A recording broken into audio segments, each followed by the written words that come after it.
उद्या नाशिक आणि दिंडोरी या दोन्ही लोकसभा मतदारसंघासाठी मतदानाची प्रक्रिया पार पडणार आहे आणि त्याची तयारी जी आहे ती नाशिकमध्ये जी होताना आपल्याला बघायला मिळतोय।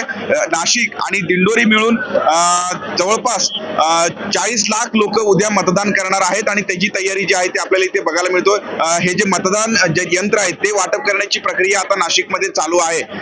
नाशिकमध्ये जवळपास 1900 ते 2000 मतदान केंद्र आहेत आणि त्याच पद्धतीने दिंडोरीमध्ये देखील 1900 मतदान केंद्र आहेत। या सगळ्या मतदान केंद्रावरती हे जे आहेत ईव्हीएम मशीन आता वाटप करण्याचं काम, तिथे नेण्याचं काम हे नाशिकमध्ये चालू आहे। संपूर्णपणे चोख अशा पद्धतीने व्यवस्था जी आहे ते प्रशासनाने केलेली आहे।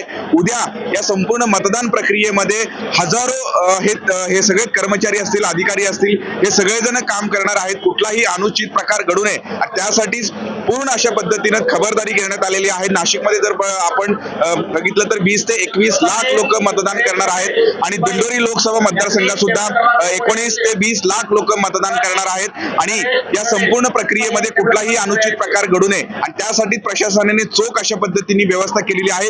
ईव्हीएम मशीन जे आहे ते आता इथे वाटप करण्याचं काम हे चालू आहे। खरं तर नाशिक आणि दिंडोरी या दोन्ही भागामध्ये आदिवासी भाग मोठ्या प्रमाणात आहे। वाड्यापाड्यांवरती हे सगळे मतदान जे यंत्र हे पोहोचवण्यासाठी सगळे जे अधिकारी असतील, हे सगळे कर्मचारी असतील, ते इथे काम करताना आपल्याला बघायला मिळतोय। काही संवेदनशील जे मतदान केंद्र आहेत त्या सगळ्या मतदान केंद्रावरती पोलिसांचं सुद्धा चोख अशा पद्धतीने व्यवस्था असणार आहे आणि एक मोठी तयारी आता प्रशासनाच्या वतीने इथे केला जातोय। किरण गोटूर, जय महाराष्ट्र न्यूज, नाशिक।